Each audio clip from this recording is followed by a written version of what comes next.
messieurs, bonjour. Tout est le réel plaisir de vous avoir. Comme tous les mardis, espace 9h30, 10h30, pour ceux qui sont en Afrique centrale, nous décryptons, nous commentons l'actualité africaine. C'est la revue des tabloïds. Effectivement, ce jour, une bonne brochette, tout au moins 152 minutes chrono pour vous permettre d'avoir toute la quintessence de l'actualité africaine. Ça sera par le soin de nos consultants du jour. En tout cas, ils sont là, sur ce plateau central de la maison de production de Dash TV. Nous sommes à Douala, Bonabéli, effectivement, Bona Prison, effectivement. Alors, docteur Karim Aboubacar Bopa est à mon extrême gauche. Docteur Karim Aboubacar Bopa, je le rappelle, géopoliticien, enseignant, nous rejoint également ce matin. Docteur, bonjour. Bonjour Pépin et bonjour à nos millions de téléspectateurs. C'est toujours un plaisir de participer à l'émission et d'apporter notre petite expertise à nos téléspectateurs. Très bien. J'imagine que vous vous êtes levé très bien. Vous avez pris le déjeuner ce matin? Vous avez l'air très, très attristé. Qu'est-ce qui se passe? La grand-mère n'a pas donné les arachides ce matin ou quoi? J'ai pas pris de petit déjeuner parce que c'est un repas que je saute de plus en plus. Vous savez, quand on atteint un certain âge, le petit déjeuner, ça commence à fatiguer. Oui. Mais c'est surtout le temps. C'est surtout le temps qui nous enlève la bonne humeur. Il pleut excessivement à Douala ces derniers jours. Mais sinon, en dehors de ça, vraiment, ça va. Tout marche bien. Tout marche bien. Grand-mère. Et dans votre Fumba natal, il n'y a pas de souci. Nous allons saluer Madame le maire de la commune de Fumba. L'épouse, la veuve d'Andrea, effectivement, une dame de fer que j'aime bien, hein. Très battante, cette maman qui ne se laisse pas faire. En tout cas, nous lui apportons tout le soutien nécessaire pour la mission qu'elle devrait mener là-bas à Fumba. Merci à vous, docteur Karim Aboubacar Bopa, je rappelle, enseignant géopoliticien. Vous êtes d'ailleurs à Riyad, en Arabie Saoudite, c'est là où vous résidez. Et de vos vacances, vous les prenez au Cameroun et vous nous faites plaisir d'être là tout le matin. Quand vous êtes invité, bien sûr, nous allons partager ce plateau avec vous, bien sûr. Notre second invité, notre second invité, sa toute première sur ce plateau, effectivement, un directeur de publication à mon extrême droite, Dieudonné Tandjan Calagan, est directeur de la publication de Conscience. Il nous rejoint également ce matin, venant tout droit de Yaoundé au Cameroun. Alors, DP, bonjour. Bonjour, monsieur Raoult. Bonjour, monsieur Pépin. Je suis très honoré d'être votre invité ce matin. Et vous l'avez bien précisé, c'est la première fois que j'arrive ici. Et je suis émerveillé par ce plateau. Et devant moi, j'ai votre consultant que j'ai l'habitude de regarder de temps en temps. Et c'est un honneur pour moi de partager ce plateau avec lui. Je suis effectivement le directeur de publication du journal Conscience, un journal qui est créé depuis 2009. Bien, vous pouvez déjà comprendre combien. Qui fait son bonhomme de chemin. Qui fait son bonhomme de chemin malgré les difficultés, malgré les obstacles. On plie, mais on ne rompt pas. En tout cas, cette tribune est une tribune des publications, effectivement. Vous serez toujours le bienvenu. Avec votre une, bien éventuellement, toutes les parutions seront relayées ici sur ce plateau. En tout cas, nous travaillons pour la presse africaine pour donner le meilleur de l'actualité à nos téléspectateurs, à travers vous, qui vous battez au quotidien d'ailleurs pour nous donner tout cela. Merci vous aussi d'être arrivé là. Mais vous avez le dernier numéro de votre journal, on en parlera tout à l'heure. Madame, monsieur, nous attendons forcément un troisième, mais qui nous rejoindra sûrement au cours de cette émission. Je vous suggère de vous asseoir confortablement sous le regard très attentif de la réalisatrice du jour. Elle s'appelle Paulina, qui assure la réalisation ce jour, à côté de qui se trouve d'ailleurs une très grande équipe de production. Je vous envoie tout juste en Afrique de l'Ouest.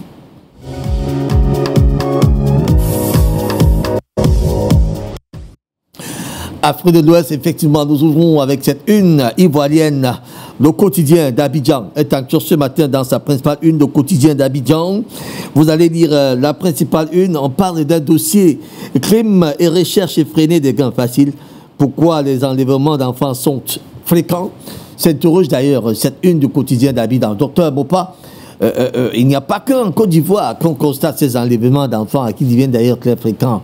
Même si les Ivoiriens essayent de s'étonner de l'accélération de ce phénomène ces derniers temps, on l'assimile très souvent également à des pratiques occultes. Oui, malheureusement, le phénomène se propage. On en a connu au Cameroun, on en connaît au Cameroun. La Côte d'Ivoire est en train d'emboîter le pas. Vraiment, c'est très triste. C'est très triste d'enlever des enfants. Vous ne pouvez pas savoir à quel point les enfants sont chers pour les parents. Enlever un enfant, ça cause un traumatisme. Commençons par comprendre pourquoi on enlève ces enfants. C'est ça qui est intéressant. D'abord, pour les aspects financiers, on vend des enfants. On les vend comme esclaves, généralement en Afrique du Nord, et même dans les différents pays. Quand vous allez dans les plantations, notamment en Côte d'Ivoire, il y a des enfants esclaves, il faut le dire. C'est un phénomène qui est très répandu au nord de la Côte d'Ivoire. Notamment en Afrique de l'Ouest, on va le dire, dans son ensemble. Dans son ensemble, il y a des Burkinabés qui viennent au Sénégal, il y a des Maliens qui viennent en Côte d'Ivoire, il y a des Maliens qui viennent en Côte d'Ivoire. Et généralement, ces jeunes-là sont désœuvrés, ils sont seuls. Et très facilement, ils peuvent céder aux pressions ou même aux flatteries de ces criminels-là qui les enlèvent et les vendent. L'autre aspect, comme vous l'avez si bien dit, c'est pour des crimes rituels. C'est des crimes rituels. On est en Afrique, on est bantou. On sait que certains enfants ont un pouvoir, notamment les jumeaux. Vraiment, je n'ai pas la preuve. je spécule un peu. Mais ces gens-là, quand on lit la presse, il y a un directeur de journal avec nous. Quand on lit la presse, on se rend compte effectivement qu'il y a des gens qui ciblent une catégorie d'enfants. Souvent, c'est des jumeaux. Souvent, c'est des albinos. Des albinos, oui. Parce qu'on suppose qu'ils auraient un certain nombre de pouvoirs. Et certains hommes politiques vont parfois jusqu'à faire des pratiques rituelles dans la sorcellerie pour avancer. On lit dans la presse. Si les directeurs de publication, si les journalistes en parlent, si vous en parlez, nous, les petits commentateurs, on ne peut que relayer ça. Et si on parle de l'aspect qu'il n'y a pas de fumée sans feu, on est porté à croire que cela se passe. C'est triste vraiment pour la Côte d'Ivoire et pas que. Il y a d'autres pays. Alors, oui. Dieudonné Tandian Kadagan, directeur de la publication de Conscience. Alors, le phénomène, on l'a connu quand même aussi au Cameroun depuis fort longtemps. Ah oui, il n'y a pas longtemps, effectivement, il y a des enfants qui ont disparu. Ici au Cameroun, parce que, comme vous l'avez bien remarqué, le Cameroun, ce phénomène est récurrent au Cameroun. Ce sont souvent des crimes rituels, mais souvent, excusez-moi de le dire aussi, il y a des crimes où il y a des gens qui enlèvent ces enfants pour les tuer et boire leur sang. Ça, je peux vous l'affirmer. Ils prennent des ossements humains. Ils n'en pas les ossements humains, mais les sangs frais des enfants. Il y en a qui prennent, les vieux qui prennent, ils se poussent au rajeunir et tuent les enfants, ils boivent leur sang et tout. Et surtout pour des pratiques magiques. Ils font ces choses, pas pour leur bien-être personnel. Bon, c'est un problème récurrent. C'est certainement pas seulement en Afrique, même dans le monde. Mais en Afrique et au Cameroun, généralement, ce phénomène est beaucoup plus récurrent. Et nous les déplorons tout le temps. Il y a des enfants qui disparaissent tous les jours, on en parle, et puis quelques temps après, on entend que tel est mort, il y a telle ou telle chose qui sont passées de gauche à droite. C'est un problème très compliqué. Alors, généralement, c'est un problème qu'on remarque ou qu'on observe davantage aux approches des échéances électorales. Vous allez le constater, j'ai connu un pays comme le Gabon, par exemple. Aux approches de chaque élection présidentielle, vous entendez qu'il y a des crimes rituels énormes, notamment du côté des Zangayong, au Vendo, partout. Ces petits coins que j'ai quand même eu la chance de visiter à plusieurs reprises. Mais alors, comment comprendre donc que, véritablement, la chair humaine ou bien les ossements humains deviennent déjà un critère primordial pour accéder à un pouvoir. On dit lorsque les ministres veulent ce soir leur pouvoir, il faut qu'ils boivent tout ça. Ils cherchent les cheveux d'un albinos. Ils doivent chercher c'est pas quoi, le nombril des enfants. Les hommes eux-mêmes. Des trucs de ce genre-là. Alors, comment comprendre qu'on soit arrivé là? Docteur Mopa, vous qui êtes toujours politicien. C'est la soif du pouvoir. Le désir d'arriver où on serait capable de donner les ordres aux autres. C'est ça, c'est la soif de pouvoir. Quelle est la fonction la plus suprême dans un pays, c'est le président de la République. D'autres ont mis la barre très haut. D'autres veulent être ministres, d'autres veulent être DG. Et ils sont prêts à tout. Vous faites bien de le mentionner. Au Gabon, c'est aussi récurrent, le journaliste l'a dit. Au Gabon, au Congo, au Cameroun. Mais c'est surtout pour les besoins de pouvoir. Alors, comment mettre un terme à ces situations quand on sait quand même que l'être humain est la chose la plus chère au monde. Oui, encore que tout ce que nous faisons dans le cadre du développement, c'est pour développer, rendre l'être humain plus à l'aise. Permettez-moi de revenir un peu en arrière pour rappeler que ce phénomène ne pourra jamais cesser. Certes, ceux qui tuent ces enfants pour leurs intérêts, pour prendre le pouvoir, qu'est-ce qu'ils en font avec ce pouvoir? Alors, quand on est au pouvoir, excusez-moi, je pourrais aller en politique, je ne fais pas politique, mais je suis obligé de dire que quand vous regardez ceux qui sont au pouvoir, quand ils font ces crimes-là pour rester au pouvoir, c'est pourquoi on fait. Puisque depuis presque 41 ans, nous sommes dans une situation, dans un pays où, vraiment, vous avez dit au début que je sortais. Je sors de Yaoundé. J'ai fait de 11h à 22h, à 20h pour arriver ici à Yaoundé, à Douala. De Yaoundé à Douala, je fais de 11h à 20h30. Il n'y a pas de route. Il faut rappeler que le bus roulait. Le bus roulait. Et puis ça s'est arrêté. Le bus roulait, il n'y a pas de route. Arriver à Douala, mais c'est très grave. Ici à Douala, ici à Termus, de l'aéroport pour arriver à Bukavu, excusez-moi, on a fait plus de 2 heures de temps sur place. Il n'y a pas de route, il y a des nids il y a de l'eau qui envahit partout, il y a des nids de poules partout, les nids d'éléphants. On en parlera tout à l'heure. Il y a une qui a évoqué ces routes désastreuses. Alors, pour revenir donc sur ces crimes rituels, je déplore, si cette situation ne pourra jamais s'arrêter, tant que les gens seront toujours... Les gens n'ont pas peur de Dieu, malheureusement. Alors, ils en prennent pour leur propre gloire personnelle, mais ils ne savent pas que c'est Dieu qui a fabriqué cet être, qui a créé cet être humain, qui a le contrôle. C'est tout à fait. Qui est au contrôle. Mais les gens n'ont plus peur de Dieu. Ils ont besoin, bon, tant mieux, quand nous vivons comme ça, chacun veut vivre sa propre vie comme elle veut. Mais il y a un seul être humain qui est le suprême, c'est Dieu. Très bien. Et ceux-là, tôt ou tard, rendront compte. Ils vont payer. Ils vont payer d'une manière ou d'une autre, plus cher. Ils en payent aussi, hein. Ils en payent aussi. Il y a leurs... Regardez la plupart de ces gens-là. Regardez souvent comment leurs enfants, leurs propres enfants sont. Mais vous ne pouvez pas imaginer. Ils sont des voyous. Ouais, non seulement des voyous, mais ils sont même des Mongols. Des Mongols. Il y en a qui ont... Je le dis souvent ici, beaucoup de personnes ont transformé l'argent en Dieu. En Dieu? Oui, il y a des gens que... Pour eux, l'être suprême là ne vaut rien. Et c'est l'argent. C'est très dangereux. Donc ils sont prêts à tout. Ça rejoint votre question d'entrée. Pourquoi le font-ils? Simplement pour le pouvoir. Et qui dit pouvoir, qui dit pouvoir dit bien-être. Qui dit bien-être dit argent. Donc tout cela combiné donne ce que nous voyons tous les jours. Et c'est très triste. Vraiment, c'est triste. On va sortir de cette une, on en a assez parlé pour ce matin, le quotidien d'Abidjan. Je rappelle la une du journal sur le petit écran maintenant, le quotidien d'Abidjan. C'est un dossier crime et recherche et freiner des gains. Facile. Pourquoi les enlèvements d'enfants sont fréquents? Poursuivre alors nos confrères du quotidien d'Abidjan. Vous allez lire la suite contenue dans les colonnes de ce journal. Nous sortons de là. Nous restons en Afrique de l'Ouest et en Côte d'Ivoire. Précisément, Fraternité Matin est acteur ce matin. Dans sa principale une, Fraternité Matin parle des logements socio-économiques. Begré Mambré, la sélection sera d'ailleurs très rigoureuse selon le Premier ministre qui déposait donc la première pierre d'une construction de 1160 logements qui seront donc construits là-bas en Côte d'Ivoire. Et la première pierre a été posée hier par le Premier ministre chef du gouvernement.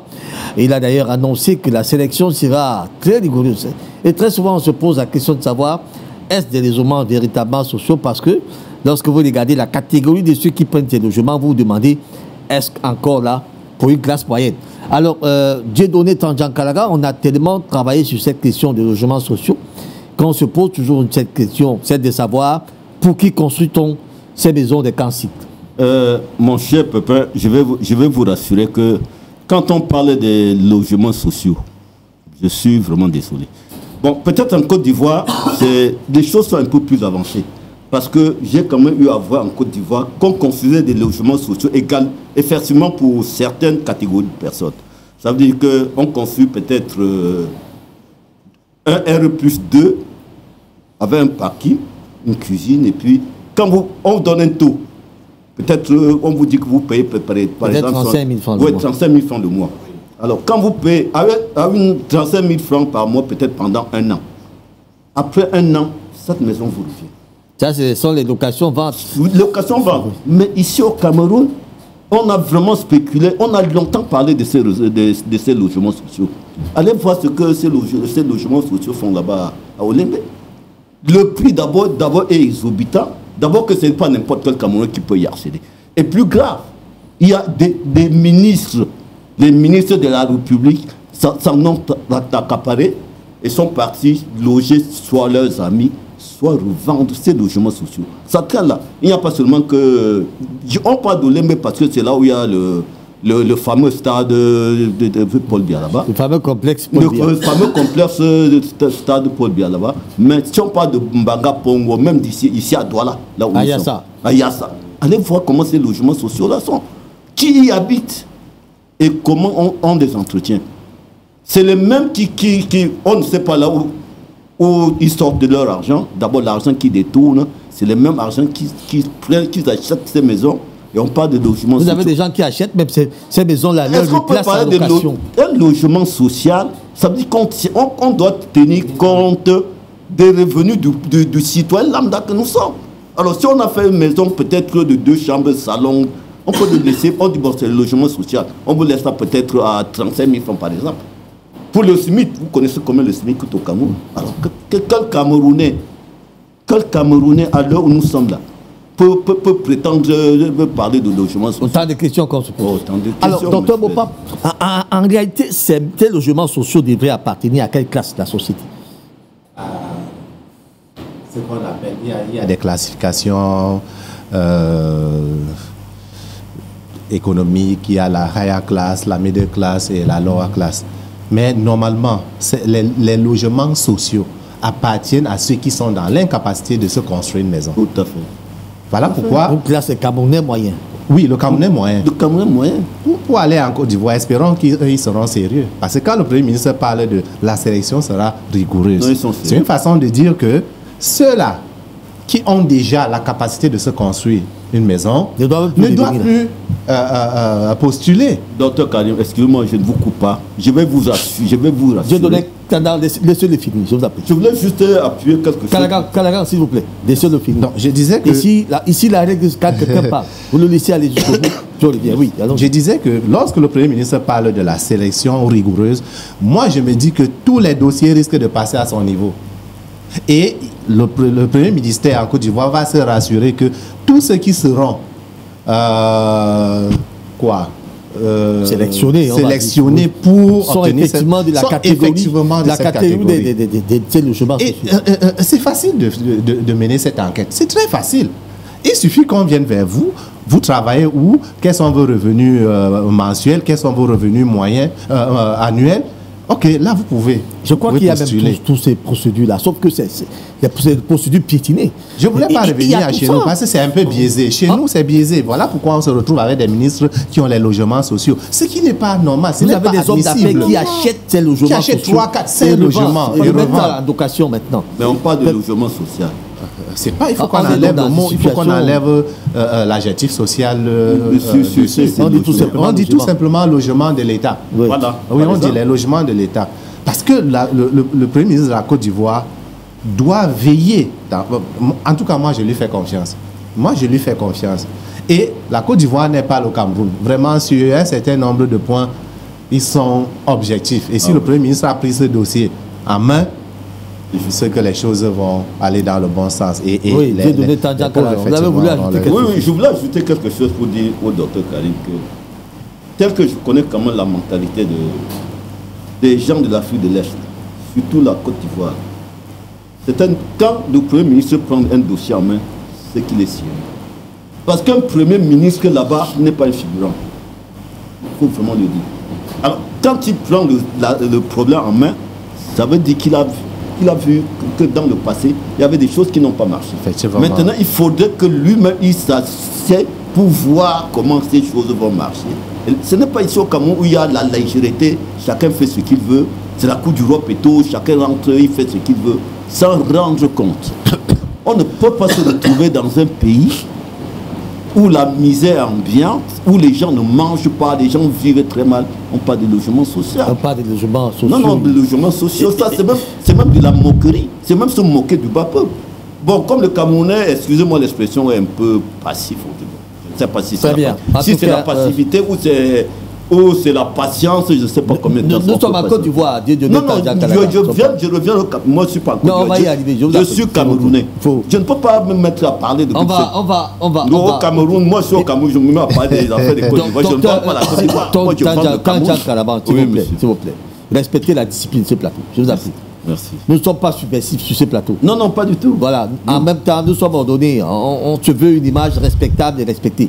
Tout à fait. Donc, nous évoluons, nous acheminons. La question est ivoirienne pour l'instant. Oui. Même si toute l'Afrique est confrontée à ces questions de logement social. Oui, vraiment. Ne faites pas comme si le Cameroun était le mauvais élève de tout ça. Surtout pas. Et ça, je suis vraiment navré. L'Ivoirien qui va s'asseoir là parlera également de la même manière de son pays, comme vous êtes en train de le dire. Donc, ce sont des problèmes qui sont partagés et que chaque État essaye maintenant de mettre en œuvre pour apporter des solutions ou alors des palliatifs. On espère. Mais ne disons pas que notre pays est aussi mauvais que ça. Ça me dérange un peu lorsque j'entends ce type de discours, même s'il est vrai de constater que le Cameroun va mal. Mais il n'est pas le seul pays qui va mal. Docteur Bopa, sur la question, je crois qu'on va sortir de là, de peur de vous faire égarer, parce que vous laisserez dire des choses maintenant qui ne sont plus du tout normales. On va sortir de cette question maintenant, de cette question de fraternité matin. La une des fraternités matin, effectivement, logements sociaux et économiques, peut remembrer. La sélection sera rigoureuse selon le journal. Il faut rappeler d'ailleurs que ça sera environ 1160 logements sociaux qui seront d'ailleurs construits, dont la première pierre a été posée hier par le Premier ministre chef du gouvernement. Vous direz la suite contenue dans les colonnes de Fraternité Matin, le quotidien national gouvernemental ivoirien. Sortons de là pour le Sénégal. Avec cette une de Walf Quotidien en ce matin, nos confrères de Walf Quotidien dans leur principale une évoquent la situation tumultueuse qui semble s'ériger dans cette frontière sénégalo-gambienne, effectivement, dans leur principale une. Le journal parle du blocage de la transgambienne, le sud du Sénégal asphyxié. Selon nos confrères de Walf Quotidien, le journal nous apprend d'ailleurs que des centaines de camions bloqués à la frontière sénégalo-gambienne. Les transporteurs et les usagers dénoncent les tracasseries, tandis que les gouvernements sont appelés à apaiser les tensions pour fluidité de commerce. On rappelle d'ailleurs que la chose vient du fait que une décision de l'administration gambienne de faire payer les frais des balises dans les deux sens, la transgambienne est d'ailleurs à l'origine de tout cela. On va dire des questions économiques, mais qui s'érigent directement en questions sociales, parce que de là, on a un blocage total à cette frontière gambienne. Il faut rappeler que la situation a lieu tandis que le vice-président gambien séjournait au Sénégal. Alors, c'est quand même une question compliquée, ça, docteur Bopa. Oui, c'est très compliqué. Ce n'est pas que économique, vous l'avez si bien dit. Ce n'est pas que social. C'est aussi et surtout politique. La transgambienne, pour nos téléspectateurs, c'est cet axe-là qui quitte Dakar pour Ziguinchor, en passant par la Gambie, où il y a un pont sur le fleuve Gambie. Donc, moi, je dis toujours que la Gambie et le Sénégal c'est un même pays. Oui. Et ils sont appelés à travailler ensemble, à vivre ensemble. Quand la Gambie décide de mettre les taxes dans les deux sens, ça veut dire que le Casamançais qui monte vendre ses arachides à Dakar va payer une double taxe. Vraiment, ce sera pénible pour lui, pour sa bourse. Le Gambien qui va également sortir, aller au Sénégal, parce qu'il y a des familles de part et d'autre de la frontière, va subir les mêmes tracasseries, parce que la douane sénégalaise ne va pas se laisser faire. À partir du moment où vous, les Gambiens, vous avez imposé les droits de douane, nous aussi, on va imposer les droits de douane. Voilà pourquoi ce n'est pas seulement économique. C'est économique parce que ça pénalise les commerçants dans les deux sens. C'est social parce que c'est un même peuple. Ils parlent Wolof. ils mangent le djeboudjen. C'est les mêmes gens, ils ont les mêmes noms. Et surtout, c'est politique parce que la Gambie est un petit pays qui veut un peu s'affranchir de quoi? De la domination sénégalaise, puisque les Sénégalais ont toujours pensé que... Domination, c'est même ils sont les mentors de la suprématie du Sénégal. Donc, effectivement, les Sénégalais ont toujours pensé qu'ils sont les mentors des Gambiens. Et les Gambiens, je suis sûr que, enfin, je suppose qu'en mettant ces droits, veulent un peu montrer qu'ils peuvent être autonomes vis-à-vis du nouveau pouvoir à Dakar. Alors, tu connais Tandjang Kalagan, finalement, la libre circulation des biens et des personnes prend également un coup. On aurait dû prendre en considération ces aspects. Surtout que c'est le même pays, on va le dire ainsi. Hein. On a privilégié plutôt les soins économiques que de la société, que des soins de société. C'est vrai, j'avoue que je n'ai pas le document au Sénégal sur lequel je pourrais même m'appesantir. Mais sauf quand même que je vois qu'il y a un nouveau gouvernement là-bas au Sénégal. Et que ce problème, selon le nouveau gouvernement, c'est un jeune gouvernement dirigé par son corps Ousmane, qui est un jeune, que je crois qu'avec sa bonne politique, il a mené une bonne politique, une bonne visibilité par rapport à l'économie de son pays, et même dans le social. Je me dis qu'avec son élan, cette situation pourra se régler. Oui, bon, il faudrait bien que ça se règle, parce que si ça se règle, lorsque j'écoute le docteur Karim, je me dis que c'est une guerre entre un gros pays et un petit. Oui. Entre les frères. Entre les frères. L'un qui veut maintenir sa domination, oui, et l'autre qui dit que non, il faudrait aussi que la Gambie s'affranchisse aussi. On dirait l'esclave qui s'affranchit de son il faudrait justement qu'elle s'affranchisse, parce qu'elle ne voudrait pas aussi être trop piétinée. Et je crois qu'avec cette nouvelle politique du nouveau gouvernement, ils vont trouver une solution. Voilà tout ce que je peux souhaiter. C'est problématique parce que le pont là, sur le fleuve Gambie, le Sénégal a participé à la construction. Donc, dans la tête des Sénégalais, le pont un peu leur appartient. Oui, pourtant ce n'est pas chez eux, c'est en Gambie. Voilà le petit paradoxe qui est accentué. Mais la Gambie a accepté que le Sénégal vienne participer à la construction d'un pont. Ce pont est plus utile au Sénégal, parce que le nord du Sénégal n'est pas lié avec le sud, n'était pas lié au sud. En 2002, il y a eu, je crois que c'est 2002, il y a eu l'accident du Jola. Le Jola, c'était ce bateau qui faisait la navette entre Dakar et Ziguinchor. Bon, lorsqu'il y a eu ce naufrage, les Sénégalais ont pensé qu'il fallait construire donc un pont sur le fleuve Gambie pour que les véhicules passent.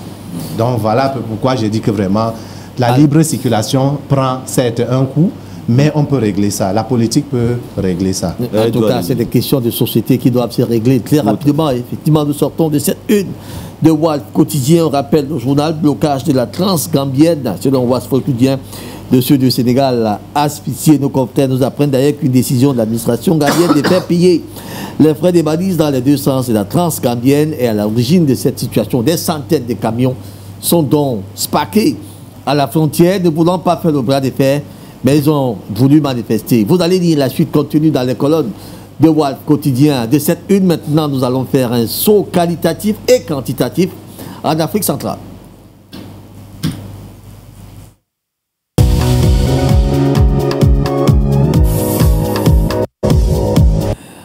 Afrique centrale, nous ouvrons bien sûr par le mastodonte Cameroun avec cette une des Cameroun Tribune en ce matin.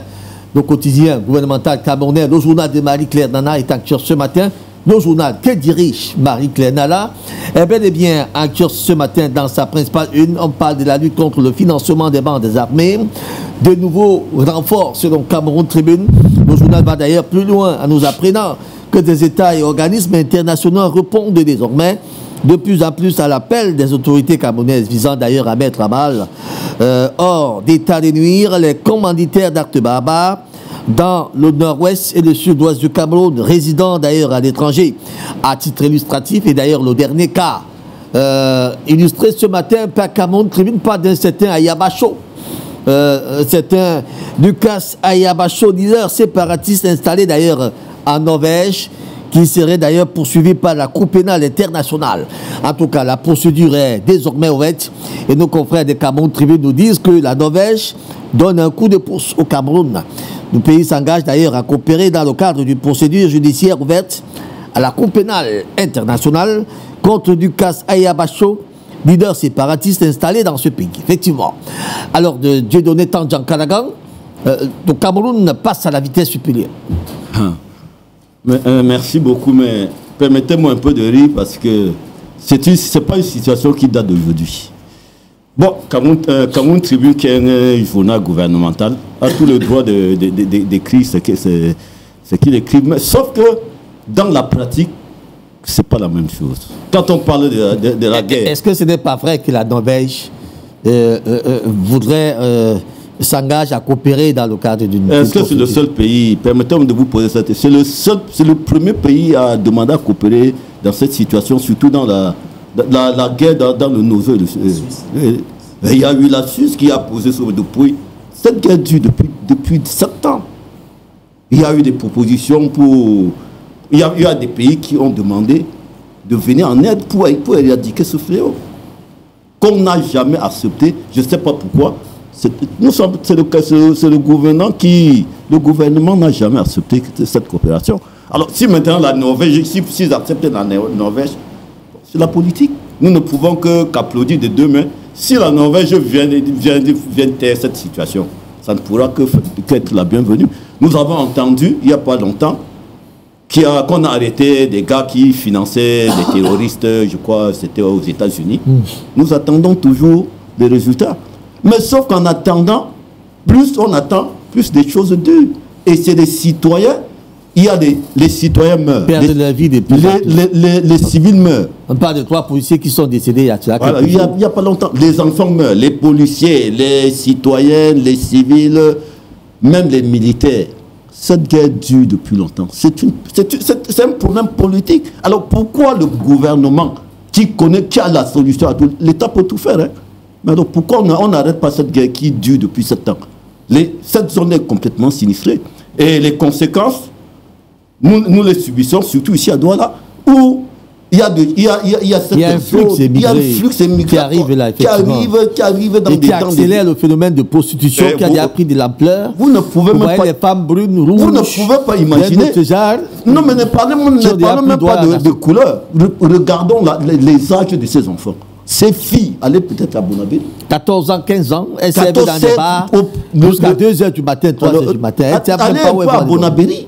À Bonabéry ou à Akwala, vous ferez des choses. Des enfants. C'est une situation même de couleur, c'est pas la couleur qui m'intéresse. Ce qui m'intéresse, c'est l'âge de ces enfants. Pourquoi ils font ça?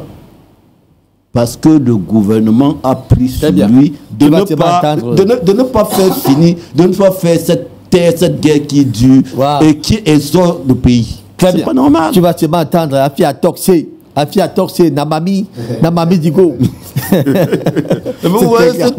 Ça nous fait rire, mais c'est pas à rire, c'est pas des choses qu'on doit rire. C'est des choses qu'il faut déplorer. On va passer la parole maintenant à c'est vrai qu'on ne peut pas d'un revers de la même balayer cette situation. Mais il faudrait qu'on déplore cette situation. En mon vision, pour que tout le monde sache que c'est mauvais. Vous n'allez pas vous déverser sur un micro, sur un plateau. Vous êtes un journaliste. Mettez votre passion de côté et restez uniquement dans l'actualité. Je vous en prie. Vous risquez faire mauvais visage à ces Camerounais qui vous suivent. D'ailleurs, je vous rappelle qu'au moins 1 milliard de téléspectateurs suivent ce programme tous les matins, espace 9h30 et 10h30. La revue des tabloïds, le seul programme qui mobilise tout le monde entier à cet espace bien précis. Et bien sûr, Raoul Pepin, Bena, je suis aux commandes. On va y aller dans tous les sens. Alors, docteur Mopa, alors, le fait que la communauté internationale, entre guillemets, j'aime souvent dire entre guillemets, c'est-à-dire ces pays qui disent qu'ils sont nos amis, qui vous donnent des coups, des petits coups, vous prenez un coup, ils viennent faire semblant de souffler un peu, ils donnent d'autres coups. Alors, l'initiative de la Norvège peut prendre la mayonnaise ou on va vivre les mêmes cas comme ailleurs où on a dit on a arrêté tel et puis jusqu'ici, on ne sait pas ce qu'on a fait de ces séparatistes. Dans un conflit, Il y a 3 manières de régler un conflit. Soit par la force armée, soit par la médiation, soit par... troisième élément, c'est la négociation. Voilà les 3 éléments qui permettent de régler un conflit. Si déjà la Norvège se propose, ça veut dire que la Norvège a mis sa médiation. Mais comme vous l'avez si bien dit, il ne faut pas être plus réaliste que le roi. Il faut que nous apprenions nous-mêmes à régler nos problèmes. C'est un problème camerounais. Mais sauf que ceux qui financent ces terroristes ne sont pas au Cameroun. Ceux qui financent ils sont dans d'autres pays où la coopération devrait absolument jouer. Oui, nous avons les services de renseignement. Oui. On les connaît. Qui dénichent clairement qui sont en Norvège. Lorsque le Cameroun Tribune parle des renforts, c'est parce qu'ils ont certainement ciblé ces gens-là qui financent. Et une guerre ne peut pas perdurer autant sans le financement. Ça, c'est inéluctable, c'est vrai. Maintenant, il faut tout faire pour couper ces sources de financement-là. Et appeler nos frères du NOSO, s'asseoir et discuter, parce que c'est un problème camerounais. Vous le dites très bien, ces étrangers-là viennent parce qu'ils ont leurs intérêts. Le jour où il y aura peut-être accalmie, ils viendront vous rappeler que nous, on vous a aidé. Donnez-nous le marché du piment, de ceci, donnez-nous le marché du thé de Ndop, ainsi de suite. Cette route-là, nos entreprises... Nous allons leur donner les plantations de Bapia, on va leur dire, allez faire du riz là-bas. Exactement. Donc, il ne faut pas se fier à cette bonne volonté-là des puissances étrangères. En tout cas, il n'y a que des intérêts entre les États. Oui, il n'y a pas d'amitié. Il n'y a pas d'amitié. Il n'y a que les intérêts. Alors, je précise que il faudrait que nous réglions ce problème-là entre nous, Camerounais. Alors, il faudrait rappeler que ce conflit a entraîné pratiquement une mosaïque de bandes armées, à des bandes armées qui se sont encore multipliées dans ces régions du nord-ouest et du sud-ouest, qui, eux, maintenant, fonctionnent dans l'anarchie totale. Les kidnappings, et on vous demande beaucoup d'argent. Est-ce que c'est encore les séparatistes qui fonctionnent de cette manière? Je ne pense pas que tout cela, c'est juste la conséquence d'une guerre qui a pris son envol depuis 2016 et qui, jusqu'ici, n'a pas encore cessé. Il y a des jeunes, pratiquement à 8 ans. Il y a des jeunes qui ne vont pas à l'école depuis 8 ans. Que sont-ils devenus? Des écoles qui sont... Comment vivent-ils? Ceux qui se sont insérés au sein en âge de des centres de concentration, là, que sont-ils devenus? Ils deviennent braqueurs. On leur a promis beaucoup de choses, mais on ne sait pas ce qu'ils sont devenus aujourd'hui. Malheureusement. C'est pour ça que je dis, mon cher Pépin, que c'est un problème camerounais. Si on s'assoit, on se pose ces questions que vous posez là. Et si tous les jeunes faisaient comme eux, alors, on vivait dans quel pays? Est-ce que c'est le fait... Et si tous les jeunes disaient que nous allons prendre les armes pour exciter le Cameroun, mais le gouvernement à nous trouver un emploi, on devait vivre dans quel pays? Il faut bien que les gens vivent des efforts, qu'ils consentissent. Nous avons des enfants à la maison, on ne sait même pas s'ils vont travailler demain. Vous avez ceux qui ont des voitures là dehors, qui gagnent leur vie. Vous avez ceux qui font le basket, même si on les prend pour des toqués, ils gagnent quand même leur vie. Et il y a des chargeurs. Pourquoi ils ont choisi de prendre les armes, tuer leurs propres frères? Ça aussi, on ne peut pas cautionner une question comme ça en disant que parce qu'il y a le mal-être ou bien parce que... Non, pas du tout. Si vous raisonnez dans ce sens-là, alors, dans votre village là-bas, dans l'OD, Dieudonné Kalaga, il y a des jeunes qui chôment. Ils vont aussi prendre les arbres. Vous dites, allez-y. Ici, chez moi, à Manungoba, ou bien du côté d'Akonuninga, ils vont prendre les arbres. Ils vont dire, OK, comme nous chômons, allons-y. Chez vous, dans le nord. Alors, on va devenir quoi? Ça va devenir quelle nation? Donc, il faut que les gens apprennent à gagner leur vie honnêtement. Et quand c'est fort, c'est fort. Point final. Ce n'est pas sur ce plateau qu'on va tenir un discours subversif. Excitant à la révolte de cette manière. Je ne suis pas partisan de la révolte. Nous ne sommes pas là pour ça. Pas du tout. Nous sommes là pour construire notre pays, nous ne sommes pas pour le détruire. Le culte de l'effort, il faut travailler dur. Docteur Mopa, vous êtes à Riyad, vous ne dormez pas. Non, vous ne dormez pas. Quand on va dehors, ce n'est pas de gaieté de cœur. Alors, de donner Tchandjan Karagan, vous êtes à mission. Voilà. Vous êtes à mission à Douala, vous ne dormez pas. Pas du tout. Mais personne ne vous a aidé à être journaliste, vous êtes battu. Mais alors, pourquoi les autres veulent qu'on les arrête à main? Qu'ils essaient de se battre aussi. Je suis là contre ça. Moi, je me dis que... je pense chaque parent arrête son enfant. Les bandes armées sont nées justement de cette insurrection-là. Aujourd'hui, c'est des bandits, c'est des petits bandits. C'est des petits bandits qui s'insurgent. Ils n'ont rien à voir avec les revendications. Tout à fait. Pas du tout. C'est vrai que certains ont dû fuir même ces séparatistes pour s'ériger dans ces bandes d'armées, pour se faire de l'argent. Hein. Voilà, pour se faire de l'argent. On arrête quelqu'un comme ça, on dit que bon, 2 millions, 3 millions, vous n'envoyez pas en coup. Ils arrêtent même 5 personnes, ils tuent 2. Vous-même, vous voyez comment ils sont actifs. Les 3 autres, vous cherchez l'argent en tremblant, vous envoyez. En tremblant, puisque si vous ne le faites pas, on vous tue. On vous tue. Oh, ce pays, mon pays, mon Cameroun. C'est regrettable. En tout cas, Dieu, nous prions l'éternel Dieu. On va demander à ces pasteurs et ces prêtres-là, qui disent qu'ils sont les hommes de Dieu, priez pour le Cameroun, pour que ces histoires-là s'arrêtent. Priez fort, mettez les genoux à terre. Aidez-nous à faire des miracles. Nous allons vous tous les jours. demander à Dieu de faire les miracles. Il faudrait qu'il fasse vraiment les miracles. Pas seulement le genre de miracles que tu auras ton blanc. Tu arrives, on dit tu auras ton blanc. On dit que je vois, tu as beaucoup d'argent. Tu auras beaucoup d'argent. Je crois quand même que... On dit, est-ce que tu veux que tes enfants aillent aux États-Unis? Viens, on prie. Oh mon Dieu, priez pour le Cameroun. Le Cameroun en a besoin. On prie beaucoup pour le Cameroun, sauf que le diable a pris un peu plus de la place au Cameroun. Sortons de cette Dieu même est plus sans excuse. Le temps de Dieu, c'est le temps de Dieu. Très bien. Le temps des hommes, c'est le temps des hommes. Dieu attend son temps, puisque tu ne peux pas... Il est suprême. Bon, dis donc, lui qui décide quand. Dieu donne le temps d'en laisser Dieu là où il est. Laissez Dieu là où il est. Parfois, Dieu même se fâche souvent parce que vous l'appelez à tort. Vous l'appelez à tort et à travers. Il vous a donné l'intelligence. Il vous a donné la sagesse. C'est ce que je passe mon temps à dire. Pourquoi? Mais il faut le laisser là où il est. Ces intelligences que Dieu nous a données, non, les gens en prennent pour faire des mauvaises choses. Non. C'est comme un parent qui dit à son fils que voici, je te donne, toi, tu ne fais que l'appeler le père. Alors qu'il t'a tout libéré. Très bien, on sort de cette une de Cameroun Tribune, effectivement. Nous avons assez épilogué sur Cameroun Tribune, la lutte contre le financement des bandes armées. De nouveaux renforts, selon nos confrères de Cameroun Tribune, à lire d'ailleurs un dossier intéressant que propose Cameroun Tribune dans ses colonnes ce matin. On sort de là. Très rapidement pour le quotidien Le Jour. Ce matin, nos confrères du quotidien Le Jour dans leur principale une, c'est le Noun qui intéresse le quotidien Le Jour.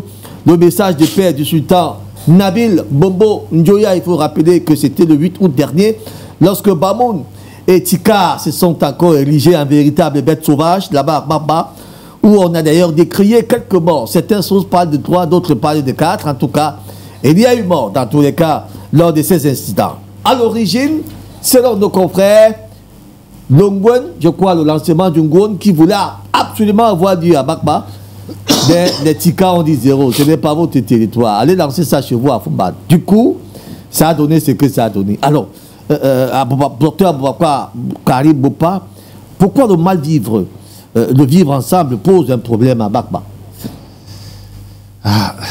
D'abord, je suis triste de cette situation. On va d'ailleurs s'incliner devant toutes ces victimes qui sont tombées. Chaque fois qu'il y a des morts, c'est inadmissible. La tristesse est d'autant accentuée que ces deux peuples frères, les Bamoun, descendent des Tika.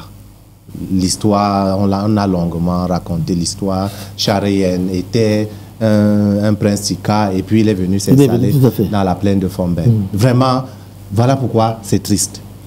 Et nos frères Tika sont dans une logique d'indépendance vis-à-vis, pas vis-à-vis du Cameroun, vis-à-vis des Bamoun. Dans certains endroits... Est-ce que ce n'est pas logique? Pourquoi le Bamoun pense qu'il doit coloniser le Tika? Parce que le Tika, quand tu dis qu'ils sont dans une logique d'indépendance, ça veut dire que quelque part ils ne devraient pas être indépendants vis-à-vis des Bamoun?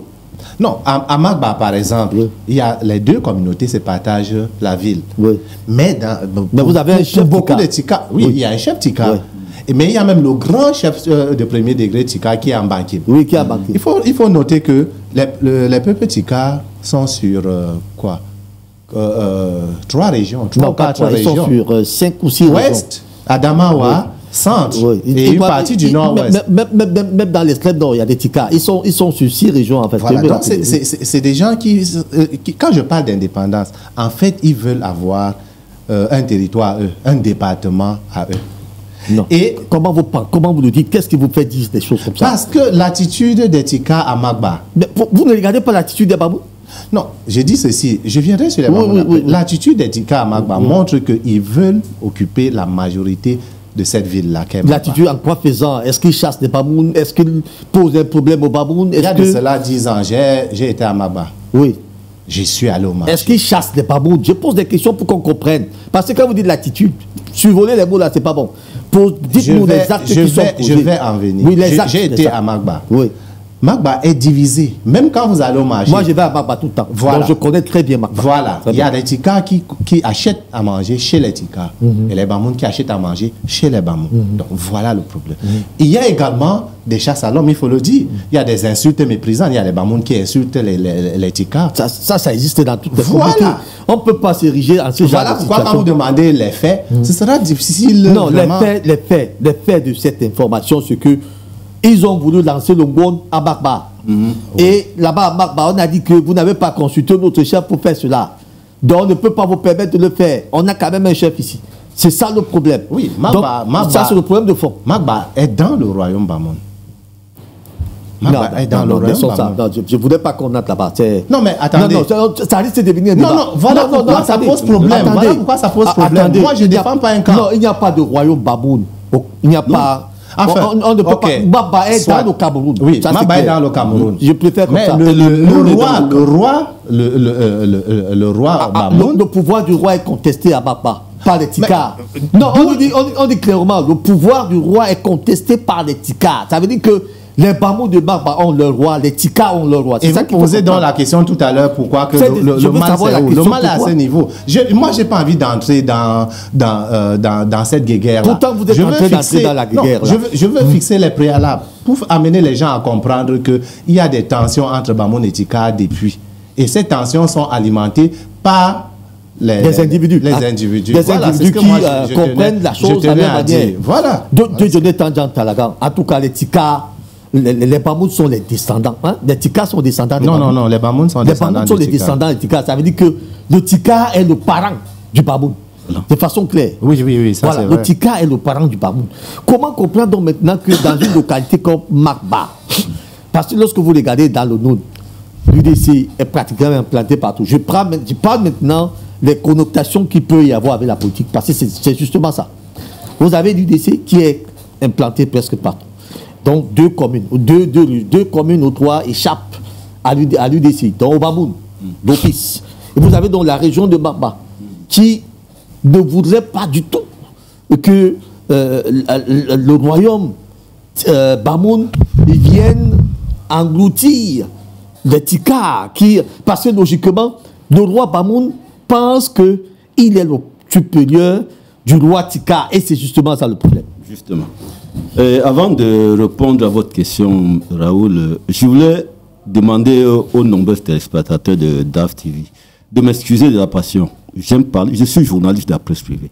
Vraiment, je parle avec passion parce que ça me fait mal quand je me trouve devant une situation que nous vivons tous les jours. Avec cette situation des Magba et des Bamoun, c'est encore une autre... C'est un problème grave. Quand le chef voulait... votre roi... Le roi Nabil voulait lancer le Ngwon à Magba. Il n'a pas consulté le roi de Magba. Il n'a pas consulté le chef. Ça veut dire que dans sa tête, Magba c'est son territoire. Magba c'est son territoire. Et c'est justement par rapport à... Et je rappelle que cette sodification-là. Je ne vous coupe pas. Le gouverneur a d'ailleurs interdit cela. Oui. Parce que c'est arrivé dans les oreilles du gouverneur qui a interdit. Il a interdit ces lancements. Et pendant qu'on a dit au Bamoun que, ok, effectivement, vous ne pouvez pas faire cela, ils ont commencé à manifester. Voilà. Donc il faut rentrer dans les faits. Tout à fait. C'est justement pour ça, je disais donc, c'est justement par rapport à cette chosification que les gens de Magba se sont fâchés. Parce qu'ils ne peuvent pas, vous ne pouvez pas rester chez vous, quelqu'un vient entrer chez vous dans votre maison, il vous impose ce qu'il doit faire dans votre maison. Vous avez dit non, quand même, c'est quand même ma maison. Je ne peux pas rester chez moi comme ça, tu viens entrer. Et je crois, il y a le présentateur disait quelque chose tout à l'heure. Il y a l'UDC est implanté dans un parti que j'aime beaucoup, parce que j'ai beaucoup accompagné ce parti.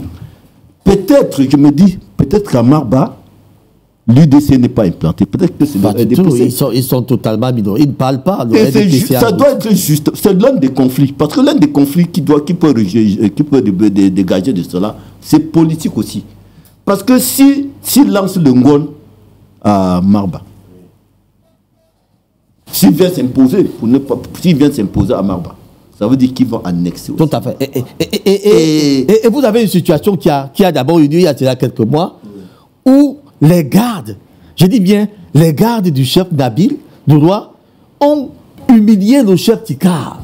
C'est-à-dire qu'en plein public devant sa population, on lui demande même de se coucher, de faire allégeance au roi Nabil, étant couché. Et tout ça, le roi a regardé tout ça. Non, ce n'est pas normal. À un moment donné, qu'on soit sérieux. Le Bamoun, mon cher, n'est pas une république à part. C'est le Cameroun.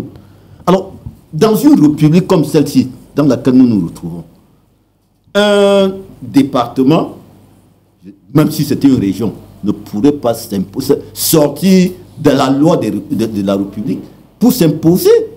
Parce que quand vous voyez les... Je m'excuse, ce n'est pas de vous que je parle, je parle de Bamoun en général.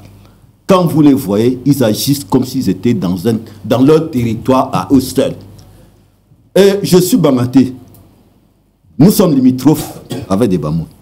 Mais les Bamoun refusent qu'ils ne sont pas de l'Ouest. Pour ne même pas dire de Bamaté, mon père descend est sorti de Bamoun. Le roi, mon chef supérieur, roi, Njimolo Sédou Pokam, il est sorti de Bamoun, comme son grand-père était. Maintenant, quand les Bamous se comportent comme ils se comportent, quand le roi se comporte, je crois, à l'époque de son père, je ne crois pas que ces choses se passent. Le temps est maintenant l'apaisement, effectivement. Oui, il faut qu'il revienne au bon sentiment, que le roi vraiment s'en excuse devant le chef Marba. Il lui demande des excuses. Il faut qu'il soit humble de le demander qu'il le fera vraiment. Même s'il ne le fait pas, alors la situation, s'il ne le fait pas, la situation va continuer à s'empirer. Et puis, on va toujours vivre des conflits. Et ce qui n'est pas très important, mon frère. Au fameux incident. On a tous condamné cela. Oui, parce que le chef de Magba avait appelé le roi son fils. Cette garde-là n'a pas compris dans quel sens. Dans quel sens il disait. Et les gardes ont agi. Le chef n'a pas arrêté ces gars. Non. Le chef n'a pas arrêté ses gardes. Voilà. On a décrié cette situation. Le chef n'a pas arrêté ses gardes.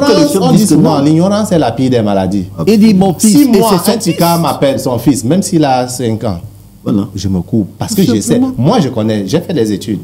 Je sais que le Bamoun est descendant des Tika. On les a toujours appelés nos pères. Mais c'était connoté, il y avait de la politique derrière. Voilà. Donc, quand un chef dans un discours, le dit 3 fois.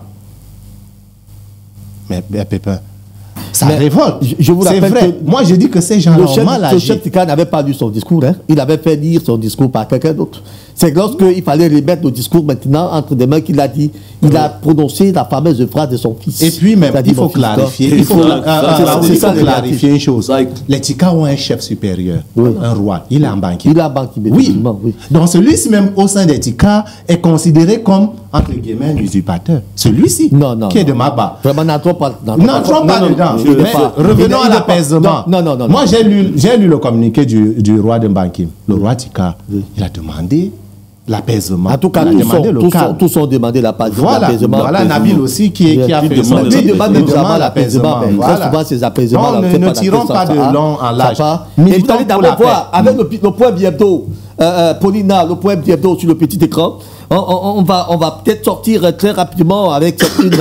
Le point biebdo sur le petit écran, on parle d'ailleurs de point biebdo, tension, Tika, Bamoun, Abil, Bombo, Dioya, léger. Voilà donc la une. Et puis on sort avec conscience. Conscience également, qui ont ce matin nos confrères de conscience dans leur principale une.